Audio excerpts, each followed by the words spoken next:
দুৰ্গা পূজা আহি গ'ল, এতিয়া বোনাছৰ ছিজন চলি আছে। এতিয়া আপোনালোকে এটা কথা মন কৰিবচোন, সেই এবছৰ বনবাছত থকা বেপাৰীবোৰে ঘূৰি আহিব, বনবাছৰ পৰা ওলাই আহিব, গাঁৱে গাঁৱে ঘৰে ঘৰে সোমাব। এনেকৈ সোমাই যায় যেনিবা আপুনি তাক একদম কাপোৰৰ বেগটোলৈ মাতি থৈছে, ডাইৰেক্ট সোমাই যায় চিধা। ভাল ভাল কথা কেইটামান কৈ কাপোৰ কেইটামান দেখাই আপোনালোকৰ ইণ্টাৰেষ্টটো এনেকুৱাকৈ বঢ়াই দিয়ে কাপোৰত, আপুনি মানে নোলোৱাকৈ একদম থাকিবই নোৱাৰে। প্ৰথমে ক'ব একদম কাপোৰৰ দামটো একেবাৰে কম, আপুনি ল'লে বহুত কমাই দিম, একেবাৰে কমাই দিম। কিন্তু পিছত দামটো ক'ব কিমান, 2500 টকা, 3000 টকা, 3500 টকা, খুব বেছি কম ক'লে 1800 টকা, তাতকৈ কমত নহয়। বোনাছ বুলি কোৱাৰ লগে লগে একদম বেপাৰীবোৰৰ মাথাটো একেবাৰে বেয়া হৈ যায় নেকি, মানে একদম বেপাৰীবোৰ পাগল হৈ যায়।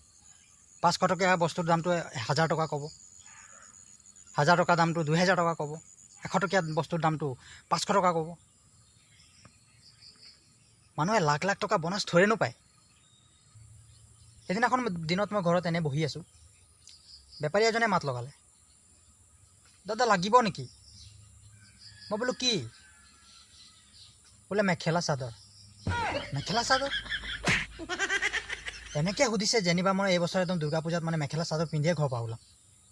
আৰে মই ল'ৰা মানুহ ন, মেখেলা চাদৰ লৈ মই কি কৰিম? না মোৰ মাইকী আছে, না মোৰ ছোৱালী আছে, না মই বিয়া পাতিছোঁ, মই পিন্ধি যাম নেকি মেখেলা চাদৰ? একেবাৰে পাগল কৰি পেলাই মানে বেপাৰীবোৰে। আৰে দেখাবল আছে যদি ভাল কিবা দেখাওক না, চাৰ্ট দেখাওক, লং পেণ্ট দেখাওক।